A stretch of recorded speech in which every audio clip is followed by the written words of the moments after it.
આજે આપણે જાણીએ ગુરુ પૂર્ણિમાનો મહિમા। ગુરુ પૂર્ણિમા એટલે મહાભારતમાં રચાયેલ કૃષ્ણજીએ વ્યાસજીનો જન્મદિવસ। તેઓ સંસ્કૃતના પ્રખંડ વિદ્વાન હતા। 4 વેદોને રચના કરી અને તે ખુશીમાં સારો સંસાર આ પવિત્ર દિવસને ગુરુ પૂર્ણિમા એટલે કે અષાઢ પૂનમ તરીકે ઓળખે છે। ગુરુ પૂર્ણિમાને વ્યાસ પૂર્ણિમા પણ કહે છે। કબીરના શિષ્ય ભક્તિકાલના સંત ધીરુદાસનો જન્મ આ જ દિવસે થયો હતો।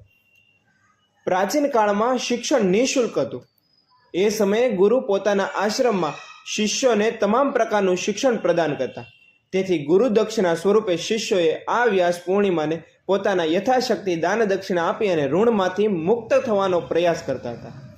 અન્ય ક્ષેત્રમાં સંગીત કલા ક્ષેત્રમાં આજે કળિયુગમાં પણ ગુરુ અને શિષ્યનો સંબંધ એવો જ જોવા મળે છે। ગુરુ પૂર્ણિમાની ઉજવણી સમગ્ર ભારત દેશમાં કરવામાં આવે છે। તમામ આશ્રમોમાં શાળાઓમાં મંદિરોમાં ગુરુનું સ્થાન હોય ત્યાં ગુરુની પૂજા કરવામાં આવે છે। શ્રદ્ધાળુ આ પવિત્ર દિવસે નદીમાં સ્નાન કરીને ધન્યતા અનુભવે છે। તે ઉપરાંત ગુરુની પરંપરાને યાદ કરીને તેને નમન કરે છે। ગુરુની પવિત્ર પ્રસાદી અને આશીર્વાદ સ્વરૂપે દેવ મંદિરો અને આશ્રમમાં પ્રસાદ ભંડારનું આયોજન થાય છે। ભારતીય સંસ્કૃતિમાં ભગવાન કરતાં ગુરુનું મહત્વ અધિક છે। ગુરુ એટલે કે અંધકાર અજ્ઞાનને દૂર કરી અને જીવનને પ્રકાશ ફેલાવવાનું કાર્ય કરે છે। ગુરુ આપણા જીવનમાં અજ્ઞાનતાને અંધકારને દૂર કરી સાચી દિશાઓમાં જ્ઞાન આપી અને પ્રભુને માર્ગના વાળવાનું કામ ગુરુ કરે છે।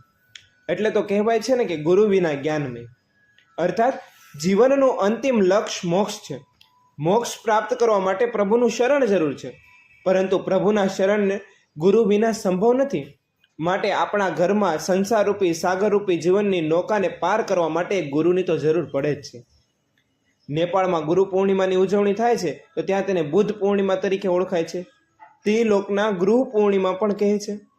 શાળામાં વિદ્યાર્થી સ્કૂલમાં ખૂબ જ આ મોટો દિવસ મનાવવામાં આવે છે। વિદ્યાર્થી સ્વદેશી વસ્તુઓ બનાવેલા કપડાં માળા શિક્ષકોને અર્પણ કરીને તેનું ઋણમાંથી મુક્ત થાય છે।